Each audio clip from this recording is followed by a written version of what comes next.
अस्सलाम वालेकुम friends, welcome back to my channel. हम जो है फर्स्ट ईयर की बायोलॉजी का चैप्टर 6 स्टडी कर रहे थे।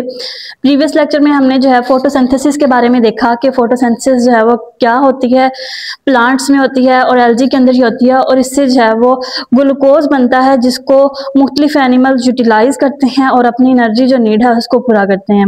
हमने कहा था कि फोटोसिंथेसिस के अंदर 4 फैक्टर इन्वॉल्व होते हैं। कार्बन डाइऑक्साइड इन्वॉल्व होती है, इसमें लाइट इन्वॉल्व होती है, वाटर होता है और इसके अलावा इसके अंदर प्लांट्स में मौजूद पिगमेंट्स इन्वॉल्व होते हैं। प्रीवियस लेक्चर में हमने लाइट का रोल देखा कि फोटोसिंथेसिस में लाइट का क्या रोल है, कार्बन डाइऑक्साइड का क्या रोल है। आज हम देखेंगे कि वाटर का क्या रोल है और फोटोसिंथेटिक जो पिगमेंट्स हैं वो कौन कौन से होते हैं और वो किस तरह अपना रोल प्ले कर रहे हैं। तो सबसे पहले वाटर के बारे में हम देखें। प्रीवियस लेक्चर में हमने थोड़ा सा देखा था इसका। तो हम कहते हैं कि पहले जो था एक मिसकंसेप्शन ये थी कि वाटर का इतना ज़्यादा रोल साइंटिस्ट को मालूम नहीं था। वो कहते थे कि ये जस्ट क्या है, हाइड्रोजन डोनर है। ठीक है, वाटर क्या होता है, हाइड्रोजन डोनर होता है। यानी कि जब फोटोसिंथेसिस हो रही है इन प्रेजेंस ऑफ लाइट, ठीक है, तो ग्लूकोज बनती है।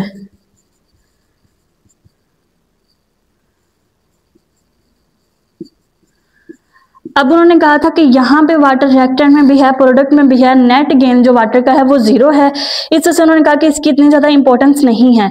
लेकिन जैसे जैसे एक्सपेरिमेंट्स किए गए तो पता चला कि ये जो वाटर है ये एक तो ये हाइड्रोजन डोनेट कर रहा है कार्बन डाइऑक्साइड की रिडक्शन के लिए, और जो है वो CH बॉन्ड बन रहा है जो कि शुगर्स के अंदर मौजूद होता है और इसके अंदर एनर्जी स्टोर होती है।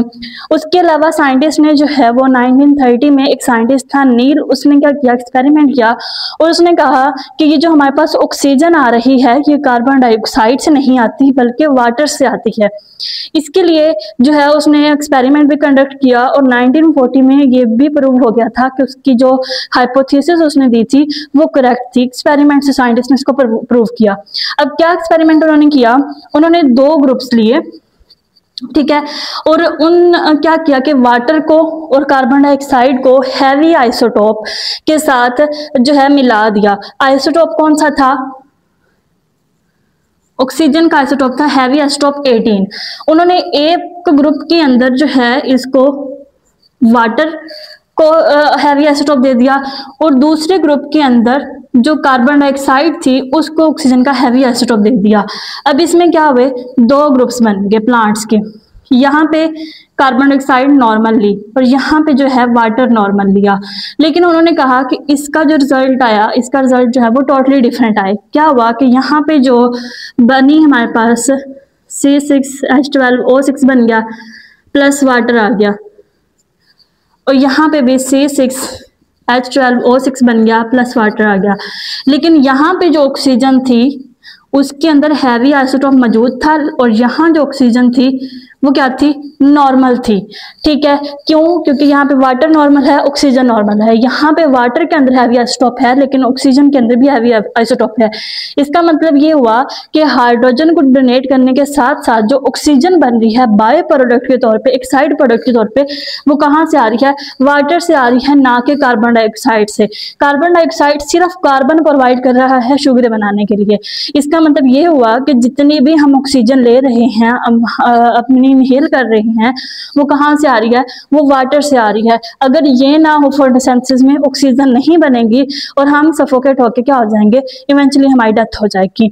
अब ये जो वाटर है एक तो ऑक्सीजन दे दी, दूसरे नंबर पे ये हाइड्रोजन देता है, ठीक है, जिससे क्या होता है कि जो NADP है प्लांट्स के अंदर, निकोटीन एडेनिन डाई जो है हमारे पास डाइन्यूक्लियोटाइड, इसकी रिडक्शन होती है और ये चेंज होता है NADPH में। फिर ये जो है वो कार्बन डाइऑक्साइड की रिडक्शन करके शुगर बना देता है, यह CH बॉन्ड जो है वो बन जाता है, जिससे क्या होती है, एनर्जी मिलती है।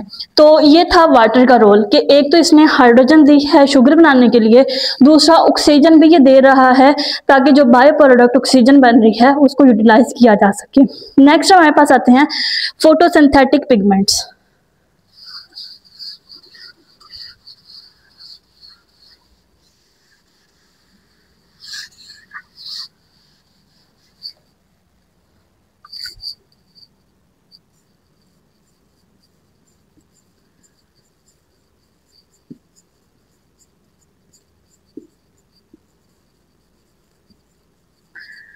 हमने जो है वो प्रीवियस देखा था कि प्लांट्स के अंदर जो है फोटोसिंथेसिस में स्टडी किया था इंट्रोडक्शन में कि प्लांट्स के अंदर मुख्तलिफ पिगमेंट्स मौजूद होते हैं।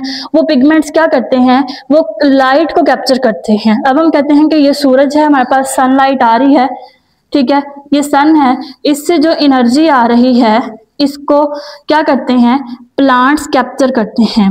प्लांट्स के अंदर, ठीक है, एक होती है हमारे पास ऑर्गेनेली जिसको हम बोलते हैं क्लोरोप्लास्ट। उस क्लोरोप्लास्ट के अंदर होते हैं थैलोकाइड्स, और वो थैलोकाइड मिलके उन्होंने स्टैक बनाया होता है एक दूसरे के ऊपर, उसको बोला जाता है ग्रेनम। अब हम कहते हैं कि इस एक पूरे को हम बोलेंगे कि ये क्या है, ग्रेनम है, और इस जस्ट सिंगल पीस को हम बोलते हैं थैलोकाइड। इस थैलोकाइड के अंदर एक पिगमेंट मौजूद होता है, ठीक है, वो क्लोरोफिल हो सकता है, कार्टिनाइड्स हो सकते हैं, ज़ैंथोफिल्स हो सकते हैं, या मुख्तलिफ तरह के पिगमेंट्स होते हैं। वो क्या करते हैं, वो इस लाइट को कैप्चर करते हैं। अब ये लाइट बेसिकली क्या होती है, इनको बोला जाता है फोटॉन्स। जब ये लाइट आएगी इस थैलोकाइड के ऊपर, ठीक है, इन फोटॉन्स के अंदर क्या होती है, एनर्जी होती है। तो इनकी थैलोकाइड के अंदर जो हमारे पास पिगमेंट्स मौजूद हैं, उनके इलेक्ट्रॉन क्या हो जाएंगे, एक्साइट हो जाएंगे, और उनकी एनर्जी जो है वो क्या हो जाएगी, हाई हो जाएगी। अब हमने जो है वो ये भी देखा था कि लाइट जो है उसकी वेवलेंथ डिफरेंट होती है। तो वो लाइट जिसकी वेवलेंथ क्या होगी, शॉर्टर होगी, उसकी एनर्जी क्या होगी, ज्यादा होगी, और जिसकी वेवलेंथ जो है वो लॉन्ग होगी, उसकी एनर्जी क्या होगी, कम होगी। अब जो ग्रीन लाइट होती है उसकी वेवलेंथ क्या होती है, लॉन्ग होती है, ठीक है, इस वजह से उनकी एनर्जी कम होती है। प्लांट्स क्या करते हैं, ग्रीन लाइट को रिपेल करते हैं। यही रीजन है कि हमें जो आउटर साइड से प्लांट्स नजर आ रहे होते हैं उनका कलर ग्रीन होता है, लेकिन जो रेड और ब्लू लाइट होती है उनकी वेवलेंथ कम होती है, और उनको प्लांट्स ज्यादा एब्जॉर्ब कर रहे हैं, और उनके अंदर एनर्जी जो है वो ज्यादा होती है। इसके बाद हम देखते हैं कि प्लांट्स के अंदर कौन कौन से पिगमेंट्स मौजूद हैं। सिंथेटिक पिगमेंट हैं, ये कौन कौन से होते हैं, क्या क्या इनकी टाइप्स हैं, और वो किस तरह लाइट को एब्जॉर्ब करते हैं। तो सबसे पहले मोस्ट इंपॉर्टेंट हमारे पास आ जाता है क्लोरोफिल। क्लोरोफिल जो है ये ग्रीन पिगमेंट होता है, ये प्लांट्स के अंदर मौजूद होता है। ये होता है लिपिड का बना हुआ होता है, लिपिड मॉलिक्यूल होता है ये, ठीक है, और इसकी आगे वेरियस टाइप्स होती हैं। क्लोरोफिल ए होता है, बी, सी, और इसके अलावा क्लोरोफिल डी होता है। ये जो चारों टाइप्स हैं ये प्लांट्स में भी पाई जाती हैं, प्लस ये एल्गी में भी पाई जाती हैं। इसके अलावा बैक्टीरिया की बात करें तो उनके अंदर होते हैं बैक्टीरिया क्लोरोफिल,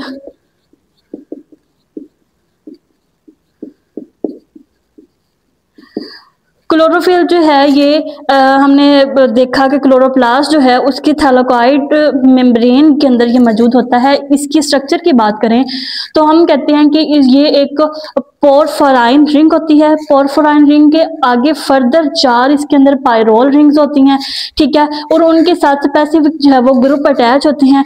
अब हम कहते हैं कि क्लोरोफिल की ये स्ट्रक्चर है, इसके 2 पार्ट्स हैं, एक होता है हेड, दूसरा होती है टेल। हेड जो है ये हाइड्रोफिलिक होता है, टेल हाइड्रोफोबिक होती है।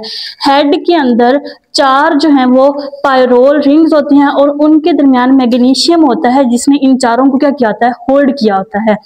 अब हम कहते हैं कि क्लोरोफिल ए और क्लोरोफिल बी में डिफरेंस कहाँ पे आता है, इस पॉइंट पे। सेकंड पायरोल रिंग के ऊपर जो आर ग्रुप है, अगर क्लोरोफिल ए है तो यहाँ पे क्या होगा, मिथाइल ग्रुप होगा, ठीक है, ये हमारे पास बन गया क्लोरोफिल ए। लेकिन अगर ये क्लोरोफिल बी है तो यहाँ पे जो है वो एल्डिहाइड ग्रुप अटैच हो जाएगा, क्लोरोफिल बी बन जाएगा। तो यानी कि इस आर के अंदर चेंजिंग की वजह से क्लोरोफिल जो है वो चेंज हो जाता है, उसका फंक्शन भी जो है वो डिफरेंट हो जाता है। अब जो क्लोरोफिल ए है इसको प्राइमरी पिगमेंट बोला जाता है, क्योंकि ज्यादातर जो ग्रीन कलर है वो क्लोरोफिल ए, सॉरी ग्रीन नहीं, ज्यादातर जो लाइट है उसको क्लोरोफिल ए एब्जॉर्ब कर रहा होता है। तो अब हम कहते हैं कि जो टेल है ये किसी से बनी होती है, ये बनी होती है हाइड्रोकार्बन्स के साथ, ठीक है, और इसी टेल की वजह से वो जो थैलोकाइड मेम्ब्रेन थी, इस तरह ये थैलोकाइड्स थे, इस मेम्ब्रेन के अंदर मौजूद है, तो इसको इस मेम्ब्रेन पे जोड़ के रखना इस टेल का काम होता है क्लोरोफिल को। तो बेसिकली क्लोरोफिल में यही, इसके स्ट्रक्चर में यही आ गया कि दो पार्ट्स हैं, हेड है, टेल है। हेड में को पोरफोराइन रिंग बोलते हैं, जिसके आगे फर्दर रिंग्स अटैच हैं, और उन रिंग के साथ आगे मजीद ग्रुप्स अटैच हैं। उन ग्रुपिंग, उस एक ग्रुप में चेंजिंग की वजह से पूरे के पूरा जो है क्लोरोफिल चेंज हो जाता है। अब हम कहते हैं कि ये क्या करता है क्लोरोफिल। क्लोरोफिल बेसिकली लाइट को एब्जॉर्ब करता है, ब्लू लाइट को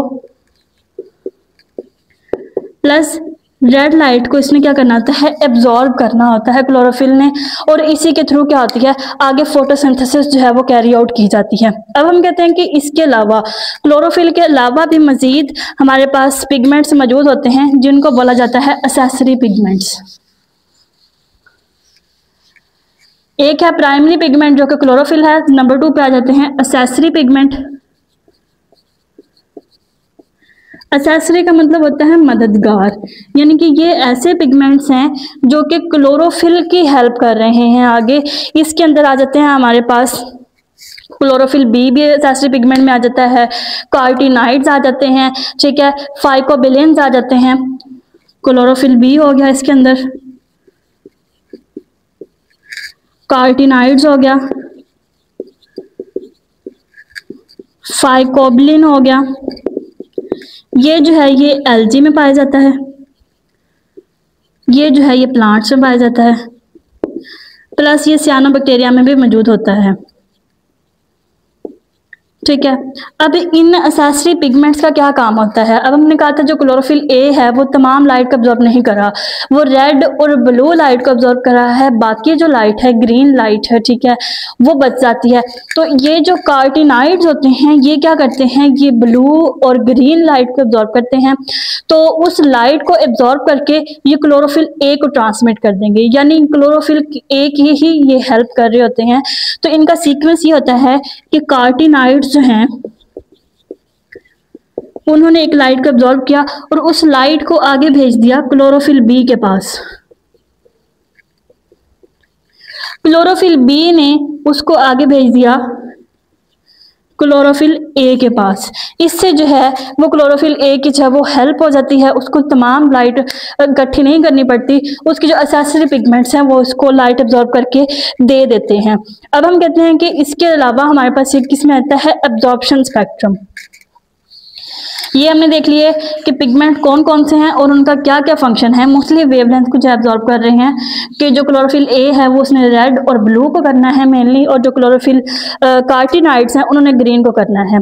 अब हम कहते हैं कि हमारे पास आ जाता है एक्शन स्पेक्ट्रम। स्पेक्ट्रम जो है बेसिकली ग्राफ को बोलते हैं। इसके दो टाइप्स होती हैं, एक होता है एब्जॉर्प्शन स्पेक्ट्रम और सेकंड हमारे पास होता है एक्शन स्पेक्ट्रम। एब्जॉर्प्शन स्पेक्ट्रम हम कहते हैं कि ये एक ऐसा ग्राफ होता है जो कि हमें ये बताता है कि मुख्तलिफ जो पिगमेंट्स हैं वो कौन से वेवलेंथ को एब्जॉर्ब कर रहे हैं, कितनी वेवलेंथ को। अब जो हमारे पास होती है ब्लू लाइट, ठीक है, उसकी वेवलेंथ है 430 नैनोमीटर, और जो रेड लाइट है उसकी है 670 नैनोमीटर वेवलेंथ। इन वेवलेंथ को एब्जॉर्ब कर रहा है क्लोरोफिल ए। अब ग्राफ ड्रा किया जाता है और उस ग्राफ से हमें पता चलता है कि क्लोरोफिल ए के अंदर इनका एब्जॉर्प्शन स्पेक्ट्रम क्या है, हाई है, ठीक है। जब ग्राफ ड्रा किया जाएगा तो जो यहाँ पे सपोज कर लेते हैं कि हमारे पास क्या है, ग्रीन एरिया है, ये रेड एरिया है, ये ब्लू एरिया है, तो यहाँ पे ग्राफ क्या होगा, लो होगा, लेकिन रेड और ब्लू के अंदर ग्राफ क्या होगा, हाई होगा, ठीक है। ये जस्ट आपको समझाने के लिए ग्राफ इस तरह है कि रेड और ब्लू लाइट जो है वो ज्यादा एब्जॉर्ब हो रही है, एब्जॉर्प्शन स्पेक्ट्रम उसका क्या है, हाई है। किसके लिए, क्लोरोफिल ए के लिए। लेकिन अगर हम यही ग्राफ ड्रा करें कार्टिनाइड्स के लिए, ठीक है, कार्टिनाइड्स के लिए यहाँ पे ये हाई होगा ग्राफ और यहाँ पे जाके क्या हो जाएगा, लो हो जाएगा। क्यों, क्योंकि वो रेड को एब्जॉर्ब नहीं करते, ब्लू और ग्रीन को जो है वो ज़्यादा एब्जॉर्ब कर रहे होते हैं, इससे उनका स्पेक्ट्रम जो है वो वहाँ पे हाई होगा। इसके बाद एक्शन स्पेक्ट्रम जो है वो इसी के साथ रिलेट कर रहा है। जिस वेवलेंथ को ज़्यादा एब्जॉर्ब किया जाएगा वही वेवलेंथ ज़्यादा एक्शन में होगी। क्लोरोफिल ए जो है वो रेड और ब्लू को एब्जॉर्ब कर रहा है, तो रेड और ब्लू ही क्या करेंगी, फोटोसिंथेसिस में रोल प्ले करेंगी। ग्रीन जो है वो इतनी ज़्यादा एब्जॉर्ब नहीं हो रही, तो ग्रीन को वापस रिफ्लेक्ट कर दिया जाएगा। और यही वजह है कि प्लांट्स हमें क्या है, ग्रीन नजर आते हैं, कि वो ग्रीन लाइट को एब्जॉर्ब नहीं कर रहे होते, वो उसको क्या कर रहे होते हैं, रिफ्लेक्ट कर रहे होते हैं। ठीक है, अब हम कहते हैं कि कुछ वेवलेंथ जो है वो क्लोरोफिल ए एब्जॉर्ब कर रहा है, कुछ कार्टिनाइड्स कर रहे हैं, कुछ क्लोरोफिल बी एब्जॉर्ब कर रहे हैं, तो इससे मैक्सिमम लाइट जो है वो एब्जॉर्ब हो रही है। इसके अलावा एक और कार्टिनाइड का रोल होता है बीटा कैरोटीन, जिसको हम बोलते हैं। एक तो वो ग्रीन लाइट को एब्जॉर्ब कर रहा है जो कि बाकी एब्जॉर्ब नहीं कर सकते। ठीक है, नंबर 2 ये कि जब लाइट इंटेंसिटी बहुत ज़्यादा हो जाती है दिन टाइम, ठीक है, खासतौर पे गर्मियों में, कि जब बहुत ज़्यादा लाइट हो जाती है तो ये प्लांट को फोटोसिंथेसिस एक्सेसिव होना शुरू हो जाती है, जिसका नुकसान होता है प्लांट को। ठीक है, प्लांट्स एग्जॉस्टेड हो जाते हैं, उससे भी ये प्लांट्स को क्या करता है, यानी बहुत ज़्यादा तेज़ रोशनी हो तो उससे भी ये बचाता है। तो ये था हमारा आज का टॉपिक, जिसके अंदर हमने जो है फोटोसिंथेसिस का जो वर्ड कंप्लीट किया। कि प्रीवियस लेक्चर में हमने देखा था फोटोसिंथेसिस क्या है और लाइट का और कार्बन डाइऑक्साइड का क्या रोल है। इसमें हमने देखा कि वाटर किस तरह एक हाइड्रोजन डोनर के तौर पे काम कर रहा है, प्लस जो ऑक्सीजन आ रही है वो भी वाटर से हासिल की जा रही है। उसके अलावा जो लाइट एब्जॉर्ब की जा रही है, क्लोरोफिल एब्जॉर्ब कर रहा है, कार्टिनाइड्स एब्जॉर्ब कर रहे हैं, मुख्तलिफ वेवलेंथ की लाइट, मुख्तलिफ पिगमेंट्स इन्वॉल्व हैं, और सब मिलके, ये सारी चीज़ें मिलके एक प्रोसेस को कैरी आउट कर रही हैं, जिसको हम बोलते हैं फोटोसिंथेसिस। ठीक है, तो मिलते हैं नेक्स्ट लेक्चर में, तब तक के लिए stay connected. Thank you and अल्लाह हाफिज़।